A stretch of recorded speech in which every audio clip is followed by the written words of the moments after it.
Hey everybody, it's John from Mo City Reptiles, and today we are going over how to culture isopods. You see our ingredients on the table. As we go through the video, we will work and show you how all the ingredients come together to help your isopods establish, get healthy, and start breeding.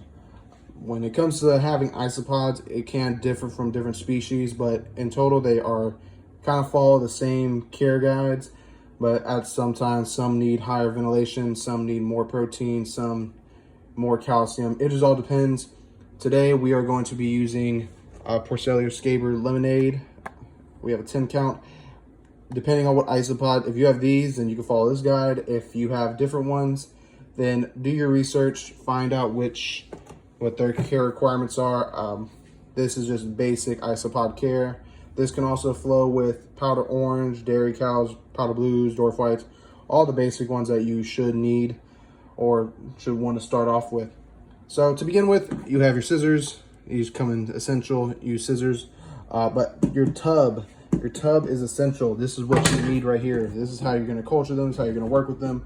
I got this at Walmart. You can get it at Target, dollar store. And all it is a little tub, little lift off, little shoebox container. And you can use a soldering gun or you can use a drill, put some holes. I just use the scissors just because that's what I had on hand.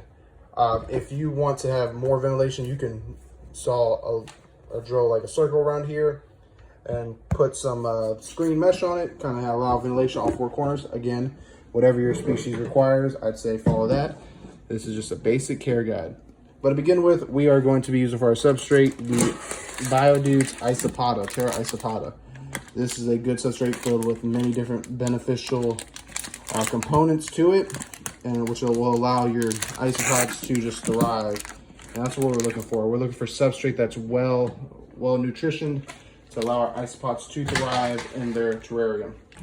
So to begin with, you have your isopod substrate. What you're gonna do, you just cut off the top.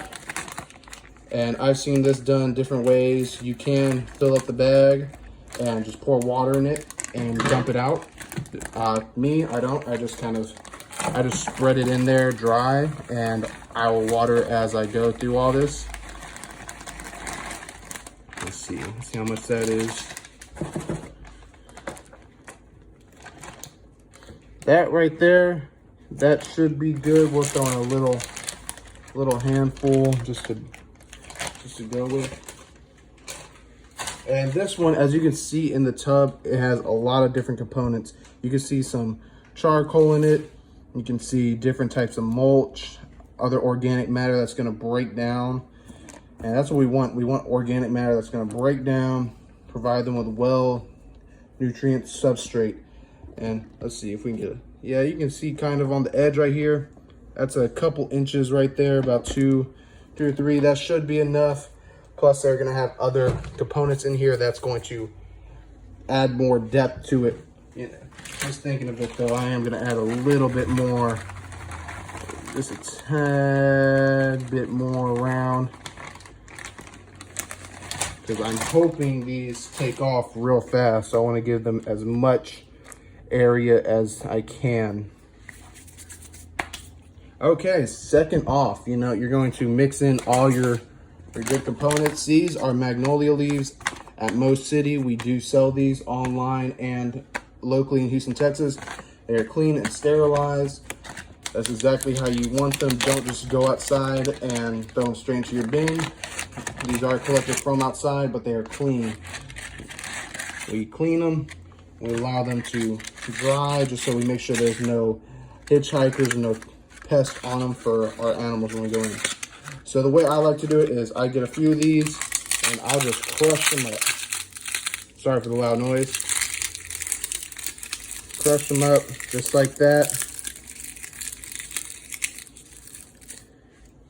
Whew. Smell like magnolia. I'll crush them up just like that. Kind of just allow that all to sit in. And then what I like to do, and I found it pretty good, is for some species that need a little bit extra humidity, just kind of throw in a little bit of sphagnum moss. I don't want to overdo it. I am going to throw a good amount though.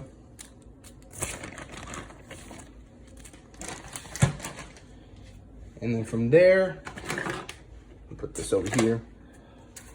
I like to throw in calcium. You can use extra calcium. A very popular one is to use Cuttlebone.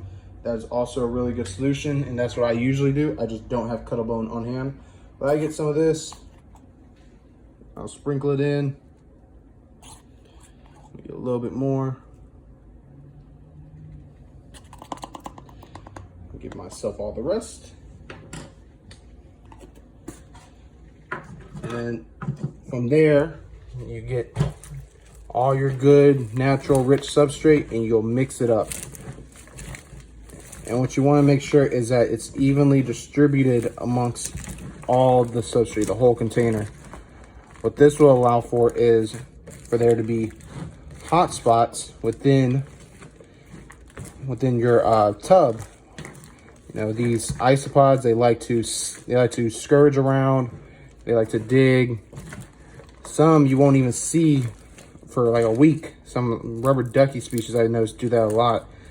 You know, right there, mix it all so well. And see, that's just a nice dense substrate right there with leaves and charcoal bits. Now our hands are dirty.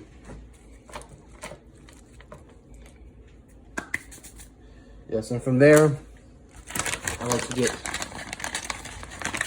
more leaves, and some of them I'll crush up again. Kind of allow these to sit under.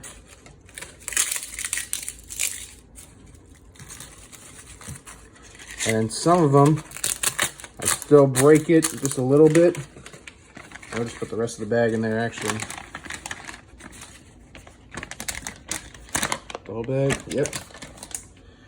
And I will just let these sit on top of it this way. This way, it would allow your isopods to have a good heavy area of leaf litter on top and throughout their terrarium. That's what we're going for. Kind of buried a little bit, you know. These guys, what they're going to do is they're going to eat the leaves and they're going to break it all down. That's what all these ingredients here are due for. They provide these hot spots within the substrate and on top that they will bury themselves in the substrate, and they also go under these leaves, and they are going to eat and destroy all the leaves and get it away. And that's what we want to see. Next, we have these lotus pods. These lotus pods are the best seed pods in the trade, or in the hobby, as we say. These do really good. What they'll do is they'll go inside the little holes, and it will allow them to come together and start breeding. That's what we want. And also they'll eat away at this lotus pod.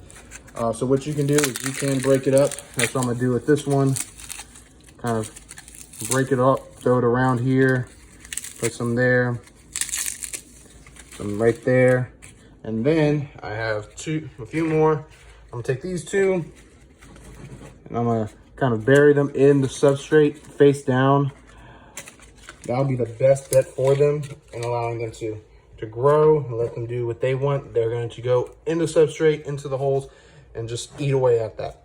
That's what we want to see. Next, we have cork. Cork is a very good barrier, have above, and which allows, they'll start to populate under. You know, they'll eat away at this as well. And this will be a dry area most time I use if I'm feeding them, either with the fish flakes or the Reptiles morning wood. I'll sprinkle on top of this, take this out, but you'll see them colonate all under here. When you pick it up, they'll just be scattered. And that's what we want to see. So for here, I'll put this right here. Put that right there. I got a smaller one over here. I'm gonna put down right there. And scatter all this over here. I have one more.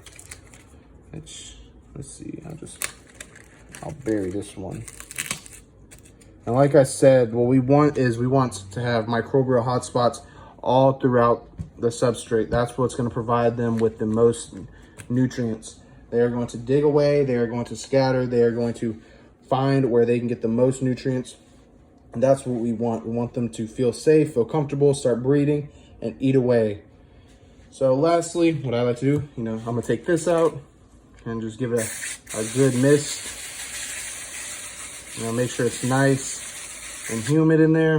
Make sure it's nice and damp. I'm gonna spray this a little bit. Why not?